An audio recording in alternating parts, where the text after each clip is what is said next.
Peace be upon you. How are you all doing? In today's video, I will make oven bread, which is one of the most delicious recipes and has a very distinctive taste. Honestly, it's so good that you won't stop making it. In bakeries, they knead it with milk or water. Today, I will knead it for you with buttermilk or green milk. Buttermilk gives the dough a very good texture and also has a very distinctive taste. Our filling today will be with cinnamon and sugar, and the topping will be with sesame. Look how filled the filling is and how soft the dough is. Let's see how to prepare it. The first thing I have is a cup of milk or a cup of buttermilk. If you don't have buttermilk available, use a cup of milk like this and add 2 tablespoons of vinegar. The vinegar will react with the milk right away. I will add 2 more heaping tablespoons of yogurt. I will mix the ingredients together, and if you notice, the milk has started to curdle and thicken like this. I will add a cup of water, but I will remove 3 tablespoons from it and half a cup of sugar. The fat I will use consists of a 1/4 cup of oil, a 1/4 cup of ghee, plus a heaping tablespoon of ghee, which totals to half a cup plus a heaping tablespoon of ghee. I will melt them like this, and all the ingredients should be at room temperature. Of course, since it's summer, I will also add a tablespoon of instant yeast, and the cup used in the recipe is just a regular teacup available in every home. I mix it well and set it aside to let it double in size a bit. Here I have 1 kilogram of all-purpose flour, which is equivalent to 7 leveled cups plus 1 tablespoon. I will also add a teaspoon of salt and a teaspoon of baking powder.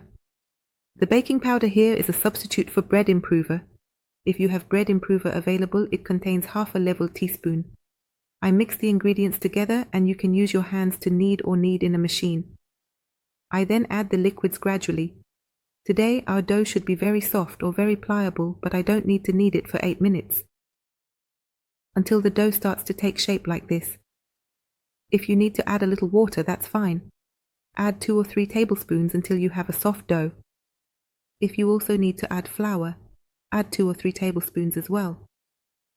You know that the type of flour varies from one type to another. Now I will stop here with the kneading, and the last addition I will add is a tablespoon of oil to soften the dough.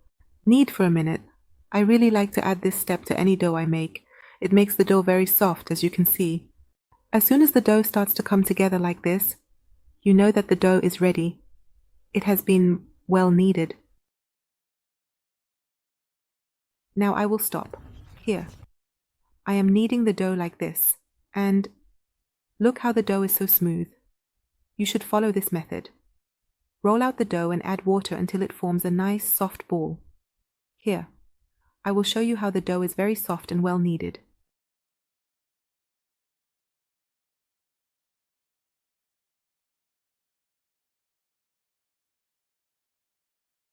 In a bowl, greased with a little oil, I will cover it with plastic wrap and let it rest for just 10 to 15 minutes, no more than that, so I can cut it easily. While the dough is rising or resting, I will prepare the filling. I have a cup of sugar here, and I will add 3 tablespoons of flour to it and mix the ingredients together. I will take a portion of this filling, of course, depending on your preference and the quantity you are working with, and I will add a teaspoon and a 1/4 of cinnamon. A light sprinkle of nutmeg is of course optional. I mix the ingredients together. And then I prepare here a large spoonful of honey from black honey. I will add a 1/4 cup of water to it. And this will be the mixture that I will use to stick the sesame onto the disc. Here the dough has rested well, as you can see, and it cuts easily. I will cut it into this shape. I will make 2 sizes here. The first size will weigh 40 grams. Like this. The second size will weigh between 50 to 55 grams. Like this. I take the piece and keep the smooth part on top. I press from the sides with my hands like this. I shape it like this, and it becomes smooth for me.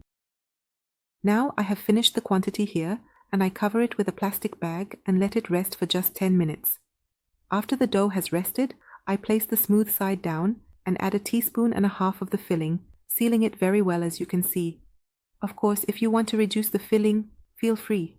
This filling is quite suitable for the size of this dough ball. I dip it directly in honey and sesame like this. And this is the first method with me. I then flatten it gently and place it in a non-stick tray. And here, I just want to show you that if you flatten it, it won't make a difference to you. Just let it finish the amount and let it rest a little. It means for a minute, and I will flatten it here, of course, I flattened it. I will cover it with a plastic bag and let it rest for about an hour to a quarter of an hour to rise. Here I have another filling prepared in the same way. I place the smooth side down and will add a tablespoon and a half of this cinnamon filling. I seal it very well, as you can see. Here I am not adding sesame to the cinnamon filling to make it a bit special. This is another method I use for filling, and I arrange the quantity next to me on the countertop. By the time I finish the last one, the quantity I worked on first has risen. I take it to a baking tray without greasing it and arrange them. Here, of course, the dough has risen nicely. Look how easily it spreads on the tray, and this is also the method I prefer.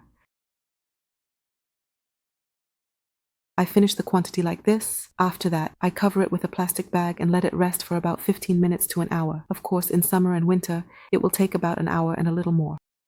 Here the dough has risen, as you can see. I have, of course, preheated the oven to the highest temperature for half an hour. Place the pastries in the oven at a temperature of 220 degrees. As soon as they get a light base underneath, lower the heat and turn on the grill while rotating them in a circular motion.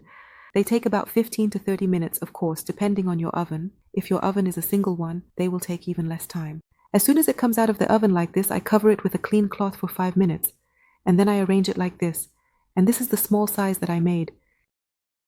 And this is the large size. I will open another one from the inside, so you can see the filling is full. Look at the sugar inside. It's melted like this, so anyone who sees it will think it's a type of candy.